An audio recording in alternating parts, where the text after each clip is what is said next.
I always say to my students that the key to improving in Russian volume is to practice your fans.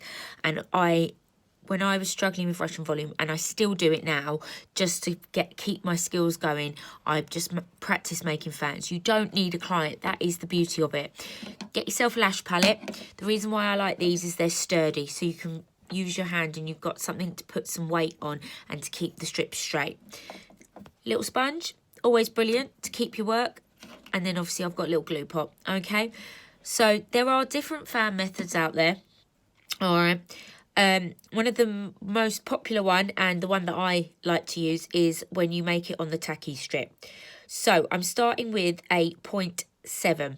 I always tell my lash students that they should always start making 3D 0.7s, because once you've mastered that, you can then do 4D and then go down in widths. So I have got a bit bigger than a 3D here.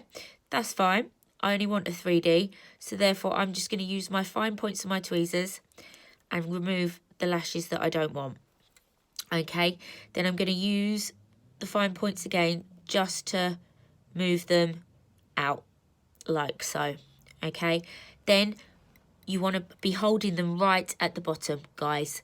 Really hard grip. You almost want to see like your thumb pressed firm and losing the blood circulation. Don't actually do that, but then you want to just get when you're happy with the placement of the fan, feel nice and firm, a nice biting point, and pick up. Then I'm going to dip into the glue, ever such a tiny bit, as we've spoken about in the glue dip video, and I'm going to stick it to the side of my sponge. Okay, so this is probably the most favorited method and the one that my students do tend to pick, because you don't have to worry about so much how many lashes you pick off straight off the strip. Okay, so we're going like that into the glue. Okay, and then nice onto the fan. Okay, don't worry if they fall apart on the sponge, sorry, because you know, you've got time to make loads more. Okay, I'm going to do a 4D one now. The tweezers that I personally use are the Dumonts. Okay, these aren't cheap, hence why I've got myself a little wrist thing, because if you drop these and they become out of place, it's a nightmare.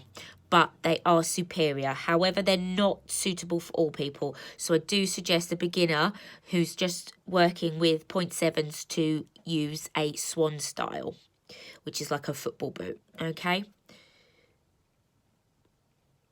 And you literally almost daily practice this, guys, okay? And you will get better. I promise you. You should see some of my original sponges just full of like terrible, terrible lashes, and now they all look gorgeous and fluffy. Nice grip there, as you can see. Nice little base. Yep. Slightly dip it in.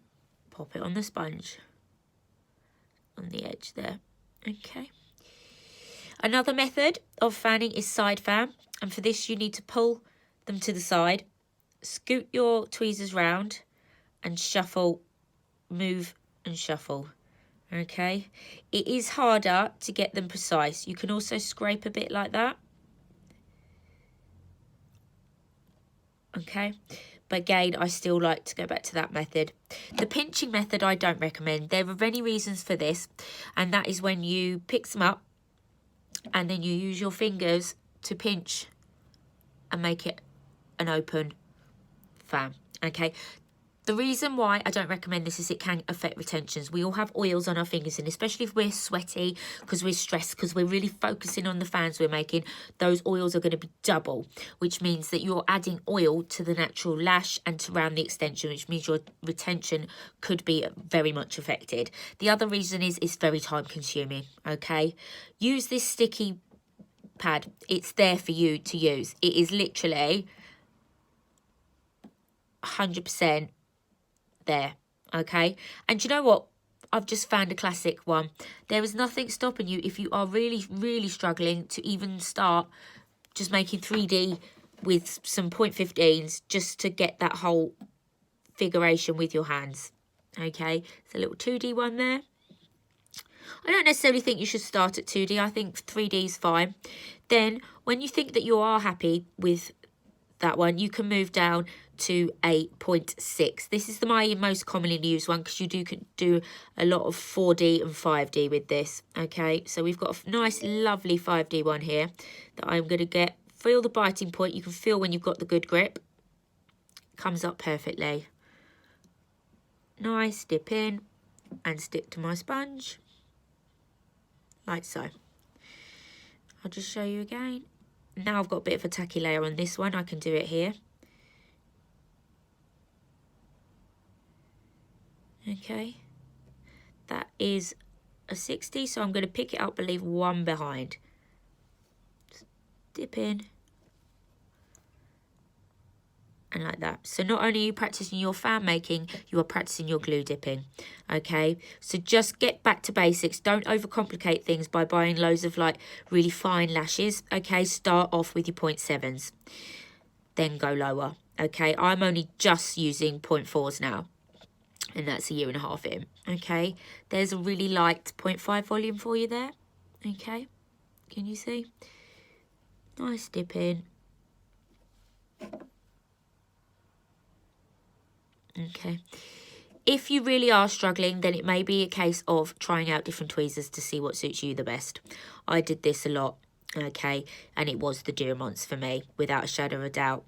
I do believe some companies will let you buy Duromonts and return them if they're not damaged, but they're just not the ones for you.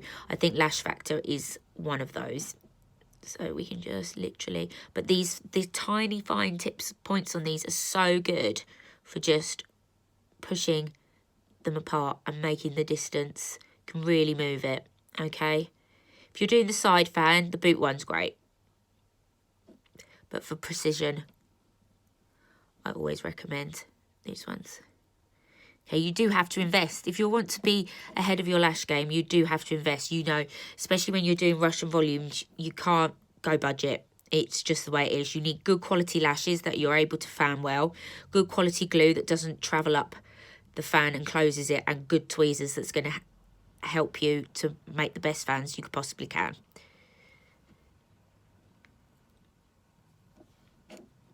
Lovely. Good luck and keep practicing.